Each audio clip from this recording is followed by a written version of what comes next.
Good morning everyone.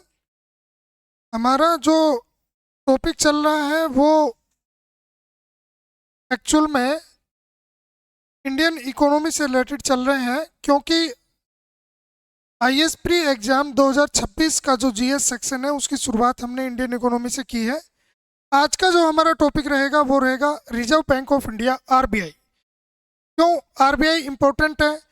क्योंकि RBI देश की इकोनॉमी में एक महत्वपूर्ण रोल अदा करता है, आपकी करेंसी को स्टेबल करके या फिर ग्रोथ रेट को प्रमोट करके। तो आरबीआई का मेन फंक्शन एक्चुअल में क्या है आप देखेंगे, या तो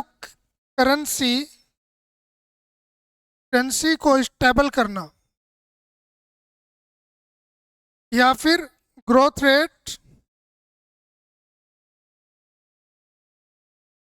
रेट इंक्रीज करने पर फोकस करना, है ना। आरबीआई के ये दो मेन कार्य रहेंगे, या तो करेंसी स्टेबिलिटी या फिर ग्रोथ रेट पर को प्रमोट करना। तो आरबीआई का कुछ बैकग्राउंड हम देख लेते हैं पहले, कि आरबीआई की स्थापना कब हुई, कैसे हुई, आरबीआई का क्या रोल है। तो शुरुआत एक्चुअल में इसकी आरबीआई एक्ट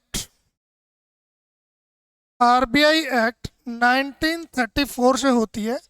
आरबीआई एक्ट 1934 उस समय ये प्राइवेट एंटिटी थी, प्राइवेट एंटिटी।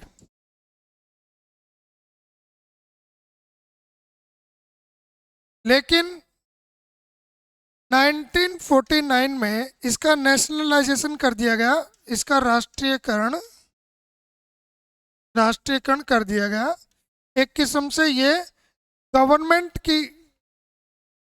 का संस्थान बन गया इन 1949। तो आरबीआई एक्ट 1934 से इसकी स्थापना हुई, लेकिन स्थापना 34 में नहीं हुई, बल्कि स्थापना हुई इसकी 1 अप्रैल 1935 को। तो आपको ये ध्यान रखना है कि आरबीआई एक्ट 1934 के द्वारा 1 अप्रैल 1935 को रिजर्व बैंक ऑफ इंडिया को इस्टेब्लिश किया गया।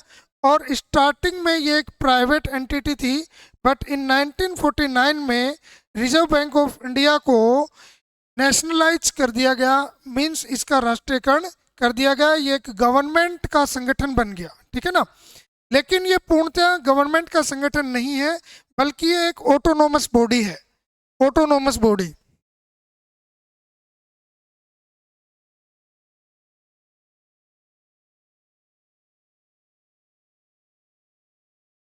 आप देखेंगे कि आरबीआई के मेन फंक्शंस क्या है।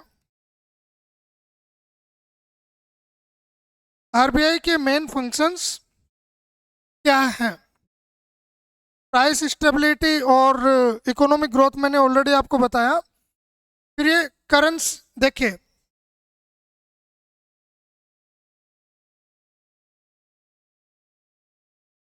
करेंसी इशू, करेंसी को जारी करता है नहीं करता? तो आप ध्यान देंगे कि जैसे हमारे यहाँ पे एक तो नोट और दूसरा कॉइन, सिक्का, दो तरह की मुद्राएं का प्रचलन रहा। तो कॉइन जो है वो गवर्नमेंट ऑफ इंडिया जारी करता है। एक्चुअली जितने भी कॉइन्स हैं वो गवर्नमेंट ऑफ इंडिया का जो वित्त मंत्रालय है उसके द्वारा जारी किया जाता है। बट जो नोट है वो आरबीआई इशू करता है। लेकिन नोट में भी सभी नोट आरबीआई इशू नहीं करता। 1 रुपए का जो नोट है उसको छोड़कर बाकी सभी नोट जो है वो आरबीआई इशू करता है। तो आरबीआई का एक मेन कार्य हो गया करेंसी इशू करना, जिसमें 1 रुपए का नोट छोड़कर बाकी सभी नोट कौन इशू करता है? Reserve bank of India. लेकिन 1 रुपए का नोट कौन जारी करता है? Government of India. और सभी कॉइन्स भी कौन जारी करता है? Government of India. तो ये एक फैक्ट आपको ध्यान में रखना है कि सभी कॉइन्स जारी करता है गवर्नमेंट ऑफ इंडिया, बट 1 रुपए का नोट भी गवर्नमेंट ऑफ इंडिया ही जारी करता है। 1 रुपए के नोट को छोड़कर बाकी सभी नोट्स जो हैं वो आरबीआई इशू करता है। फिर सेकंड इसका मेन काम क्या है? तो आप देखेंगे कि ये गवर्नमेंट का बैंकर है। बैंकर ऑफ गवर्नमेंट, चाहे वो यूनियन गवर्नमेंट हो मीन्स सेंट्रल गवर्नमेंट हो या फिर स्टेट गवर्नमेंट हो, आरबीआई इनको जरूरत पड़ने पर उधारी देता है। फिर थर्ड क्या हो गया, banker of banks, bankers of banks, ये बैंक्स का बैंकर भी है। जो कॉमर्शियल बैंक है, कॉमर्शियल बैंक्स हैं, यदि उनको जरूरत पड़े तो वो किससे उधारी लेते हैं, वो रिजर्व बैंक ऑफ इंडिया से उधारी लेते हैं। जैसे आप ध्यान देंगे कि या तो ये रेपो रेट पे लिया जाता है, रेपो रेट पर, या फिर ये बैंक रेट पर लिया जाता है, बैंक रेट पर। What is difference between repo rate and bank rate? जब कॉमर्शियल बैंक्स को अल्पकालिक समय के लिए मीन्स 6 से 7 दिन के लिए यदि जरूरत पड़े फाइनेंस की, तो फिर वो रेपो रेट पर उनको मिलता है आरबीआई के थ्रू। लेकिन यदि उनको लॉन्ग पीरियड के लिए उधारी चाहिए आरबीआई से, तो फिर वो आपको किस पर मिलती है, वो उधारी आपको मिलती है बैंक रेट पे। ठीक है, तो मीन्स रेपो रेट और बैंक रेट दोनों में ही आरबीआई उधारी देता है कॉमर्शियल बैंक को, लेकिन रेपो रेट जो है वो शॉर्ट टर्म के लिए, जबकि बैंक रेट जो है वो लॉन्ग टर्म के लिए है। तो इस तरह से कॉमर्शियल बैंक्स के लिए बैंकर के रूप में काम करता है कौन, रिजर्व बैंक ऑफ इंडिया। ठीक है, थर्ड आप देखेंगे कि ये क्रेडिट को भी कंट्रोल करता है, controller of credit, controller of credit. कैसे, क्रेडिट को कैसे कंट्रोल करता है, तो आप ध्यान देंगे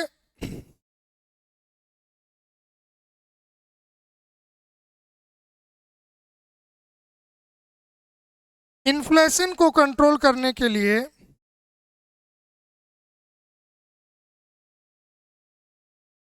आरबीआई मॉनेटरी पॉलिसी के थ्रू या ओपन मार्केट ऑपरेशंस के थ्रू मार्केट में जो फाइनेंस होता है या लिक्विडिटी होता है, लिक्विडिटी को कंट्रोल करता है। जैसे ही आरबीआई रेपो रेट बढ़ाएगा या बैंक रेट बढ़ाएगा, वैसे ही मार्केट से लिक्विडिटी कम होगी और इन्फ्लेशन कंट्रोल में आएगा। यदि इन्फ्लेशन कंट्रोल में है तो ग्रोथ रेट पर फोकस करने के लिए आरबीआई क्या करेगा, रेट्स जो पॉलिसी रेट्स हैं उनको कम कर देगा। इससे क्या होगा, मार्केट में लिक्विडिटी बढ़ेगी और डिमांड बढ़ेगी। तो इस तरह से रिजर्व बैंक ऑफ इंडिया जो है क्रेडिट को कंट्रोल करता है। फिर आप ध्यान देंगे कि आरबीआई जो है उसके कुछ क्वांटिटेटिव टूल्स भी हैं, क्वांटिटेटिव टूल्स, जिनमें आपने देखा रेपो रेट क्या है, reverse repo rate. Repo rate आपको पता है कि आरबीआई उधार देता है किनको, कॉमर्शियल बैंक को शॉर्ट टर्म के लिए। लेकिन रिवर्स रेपो रेट में क्या है कि कॉमर्शियल बैंक्स के पास यदि एक्स्ट्रा मनी है तो वो आरबीआई पे डिपॉजिट करवाएंगे और उसके बदले उनको कुछ एक्स्ट्रा मिलेगा एज ए इंटरेस्ट। सीआरआर फिर है cash reserve ratio. Cash reserve ratio क्या है, कैश रिजर्व रेशियो आपको पता है कि कॉमर्शियल बैंक्स का कुछ हिस्सा जो उनकी जमाएं होती है उसका कुछ हिस्सा वो आरबीआई के पास डिपॉजिट होता है और जिसके बदले आरबीआई कोई इंटरेस्ट पे नहीं करता। तो फिर ये जमा क्यों होता है, ये स्टेबिलिटी के लिए जमा होता है, सुरक्षा कारणों से जमा होता है। ठीक है, फिर आप देखेंगे एसएलआर, स्टैट्यूटरी लिक्विडिटी रेशियो, है ना। इसमें गोल्ड के अंदर यदि आप इन्वेस्ट करना हो या फिर गवर्नमेंट सिक्योरिटी जो है वो रखी हो कॉमर्शियल बैंक्स की, कहाँ पर, रिजर्व बैंक ऑफ इंडिया के पास। ओपन मार्केट ऑपरेशंस आपको पता है, गवर्नमेंट सिक्योरिटी, गवर्नमेंट के जो बॉन्ड्स वगैरह होते हैं आरबीआई उनको या तो बाई करता है या सेल करता है और इसके थ्रू वो क्रेडिट को या मार्केट के अंदर जो लिक्विडिटी है उसको कंट्रोल करता है ताकि इन्फ्लेशन और ग्रोथ रेट में बैलेंस बनाया रखा जा सके। आरबीआई की मॉनेटरी पॉलिसी आप देखेंगे, जो अहम टूल है आरबीआई का, आरबीआई मॉनेटरी पॉलिसी जारी करता है, मॉनेटरी पॉलिसी पहले ये एक ईयर में 2 टाइम्स थी, बट अब क्या है 1 ईयर में 6 टाइम, प्रत्येक 2 मंथ्स में, प्रत्येक 2 मंथ्स में आरबीआई अपनी मॉनेटरी पॉलिसी जारी करता है। तो इसकी जो मॉनेटरी पॉलिसी कमेटी होती है उसमें कितने मेंबर होते हैं? 6 मेंबर होते हैं, जिसमें 3 किसके होते हैं? रिजर्व बैंक ऑफ इंडिया के, और 3 किसके होते हैं? गवर्नमेंट ऑफ इंडिया के। उसका हेड कौन होता है? Governor of RBI, governor of RBI.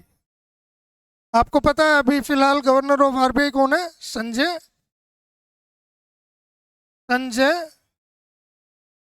Sanjay Malhotra. अब आप कमेंट करके मुझे बताएंगे कि आरबीआई का फर्स्ट गवर्नर कौन था और आरबीआई का फर्स्ट इंडियन गवर्नर कौन था। ठीक है,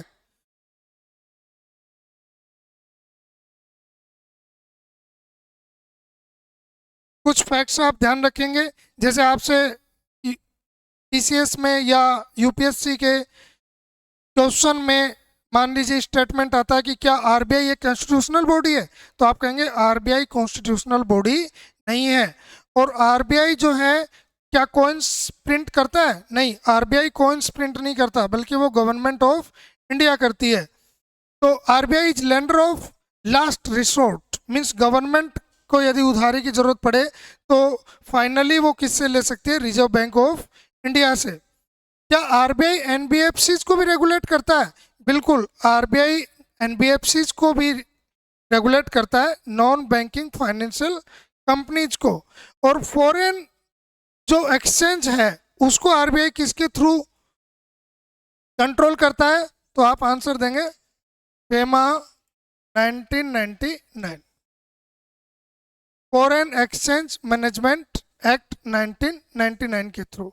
तो आरबीआई के बारे में आपने जाना कि इसकी शुरुआत होती है 1934 के एक्ट के द्वारा और स्थापना इसकी होती है 1 अप्रैल 1935 को। ये फर्स्टली एक प्राइवेट एंटिटी थी और ओसबोर्न स्मिथ इसके पहले गवर्नर थे, जबकि पहले भारतीय गवर्नर सीडी देशमुख थे। ठीक है, और वर्तमान में जो इसके गवर्नर हैं वो हैं संजय मल्होत्रा जी। 1949 में इसका नेशनलाइजेशन कर दिया गया। और आरबीआई के मेन कार्यों में आप देखेंगे तो 1 रुपए के नोट को छोड़कर बाकी सभी नोट को इशू करना, लेकिन कॉइन्स जो है वो इशू नहीं करता है, वो गवर्नमेंट ऑफ इंडिया इशू करता है। मॉनेटरी पॉलिसी के थ्रू मार्केट की लिक्विडिटी को बनाए रखना या इन्फ्लेशन को कंट्रोल में रखना और ग्रोथ रेट के लिए सपोर्ट करना। ठीक है, थैंक यू वेरी मच। आज के लिए इतना ही। चैनल पर एक्सक्लूसिव वीडियो प्राप्त करने के लिए आप सब्सक्राइब कर लीजिए, और आने वाला जो 2026 का आईएएस प्री का एग्ज़ाम है उसमें जीएस के लिए आपके लिए ये वीडियोज बहुत ही हेल्पफुल रहेंगी। Thank you very much.